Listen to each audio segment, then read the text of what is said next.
Enjoy. तर मंडळी, आता खरं तर आपण या मुलाखतीतून किंवा या रांगडा चित्रपटातून थोडंसं बाहेर येऊया.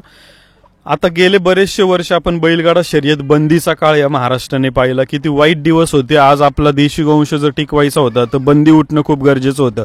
बंदी उठल्यानंतर घाटामध्ये असेल किंवा फक्त घाटामधलं नाही तर हे जे संपूर्ण अर्थकारण आहे ते कशावरती चालतं, किंवा घाटामध्ये असलेले वडापावचा स्टॉल असेल, पाण्याचा स्टॉल असेल, कलिंगडचा स्टॉल असेल, त्याचबरोबर घाटामध्ये असणारं मंडप व्यवस्था असेल, एवढ्या गाड्या असतील ट्रॅव्हल करण्यासाठी, बैलांना ने-आण करण्यासाठी ट्रॅव्हलिंगचा जो खर्च असेल किंवा वार्षिक बाजार असतील, याच्यामध्ये सर्वात मोठी उलाढाल जी चालू झाली. आणि सर्वात महत्त्वाचं म्हणजे आज संपूर्ण महाराष्ट्रामध्ये जी उलाढाल होती ती उलाढाल कुठं येऊन थांबते तर ती पुणे जिल्ह्यामध्ये येऊन थांबते.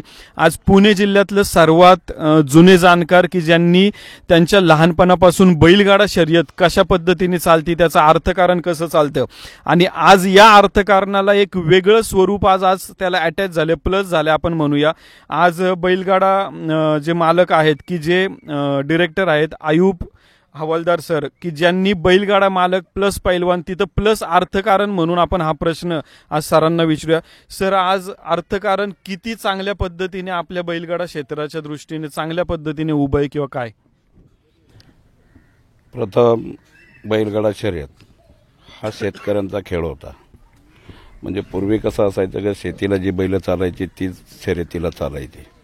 कालांतराने याच्यामध्ये अर्थकारण मोठ्या प्रमाणामध्ये मग व्यावसायिक मंडळी असतील किंवा बैलगाडा मालक असतील यांची चांगल्या प्रकारे उलाढाल होऊ लागली. मध्यंतरीच्या काळामध्ये 2005ला बैलगाड्यांवरती बंदी आली.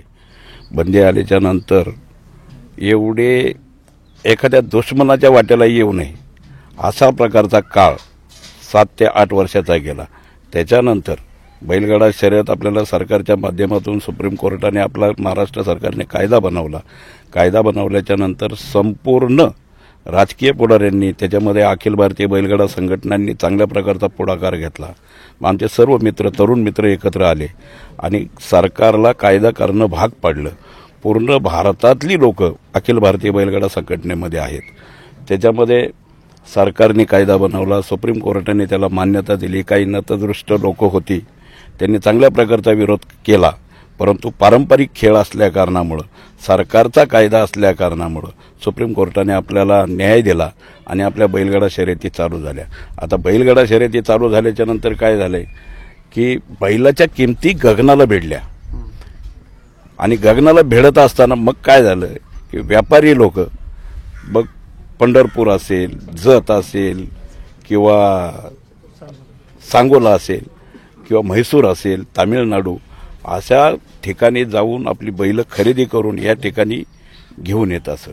घेऊन आल्याच्या नंतर अर्ध्या तासामध्ये, नीट लक्षात घ्या, अर्ध्या तासामध्ये त्या व्यापाऱ्याची गाडी खपत होती. आणि त्याच्यानंतर प्रत्येकजण आपलं नशीब आजमावत होता. एक बैल जरी पळाला तर 10 लाख रुपये नक्की आहे. ताजं उदाहरण सांगतो. माझ्या पाठीमागं माझे मित्र नवनाथ राखमाजी घुले, त्यांच्या घरी 4 बैल आहेत. त्यांना जो बैल विकायचा होता तो न विकता त्यांनी काय केलं, पुढं पळणारा जो बैल असतो मोकळा, तो एक दिवस पाठीमागं घेतला. पाठीमागं घेतल्याच्या नंतर एवढा जोरात पळाला, त्याच्या घरी संध्याकाळी 7 ते 8 गाड्या पोहोचल्या. 7 ते 8 गाड्या पोहोचल्याच्या नंतर तो बैल त्याला 11.5 लाख रुपये देऊन गेला. अशा प्रकारची उलाढाल या ठिकाणी चालू असताना आज पूर्ण उत्तर पुणे जिल्ह्यामध्ये किंवा नगर जिल्हा असेल, अकोला तालुका असेल, म्हणजे संपूर्ण हा जो परिसर आहे, ह्या परिसराने बैलगाडा क्षेत्राच्या बाबतीमध्ये फार मोठी व्याप्ती घेतलेली आहे. आणि त्याच्यामधून उदरनिर्वाहाचं साधन करणारी मंडळी असतील, बैलगाडा क्षेत्रामधील मंडळी असतील की ज्यांना आशा लावून बसलेली आहेत की मला याच्यातून 2 रुपये मिळाले पाहिजेत, अशा प्रकारचा उदरनिर्वाहाचा साधन असून सुद्धा चांगल्या प्रकारची उलाढाल होऊन आर्थिकदृष्ट्या ह्या शर्यतीमध्ये चांगल्या प्रकारची कमाई होऊ लागली आणि सरकारची सुद्धा चांगल्या प्रकारची उलाढाल याच्या माध्यमातून होऊ लागली. त्याच्यामध्ये आणि आत्ताच आमचे आयुब सर असतील, त्यांनी सांगितलं की आपण अशा अशा प्रकारचा चित्रपट काढतोय. जवळजवळ मला वाटते गेल्या वर्षी त्यांची माझी मुलाखत झाली होती एका घाटामध्ये. त्याच्या अगोदर दुसरे चित्रपटवाले आले होते नानवलीच्या घाटामध्ये, ते काय अजून आलेलं नाही आहे.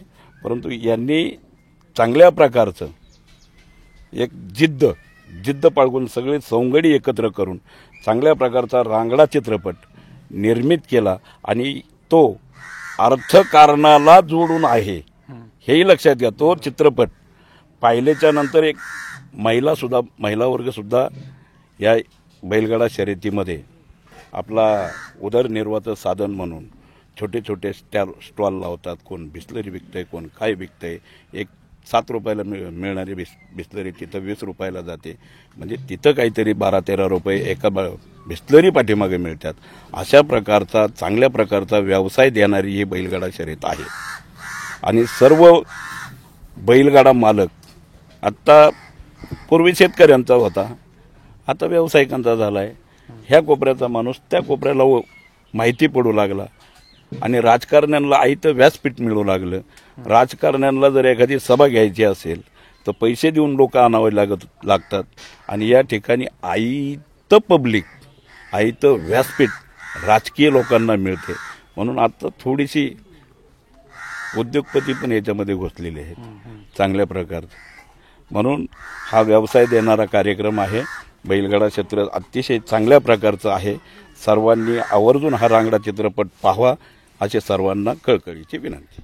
नक्कीच सर, तसं पाहायला गेलं तर आपल्या बैलगाडा मालकाला कुठल्याही प्रकारचं निमंत्रणाची गरज नसते. जेव्हा बैलगाड्याचा घाट भरतो त्याच पद्धतीचा रांगडा हा चित्रपटाचा घाट येत्या 5 जुलै रोजी आपल्या चित्रपटगृहामध्ये आहे. त्याला बिना निमंत्रण आपण जसं प्रत्येक घाटाला जात असतो तसं या चित्रपटाला आपण सगळेजण जात आहोत मंडळी.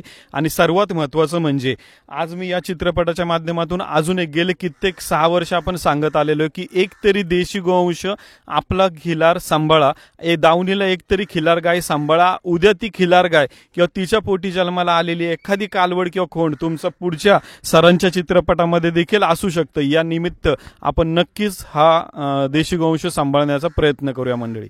धन्यवाद.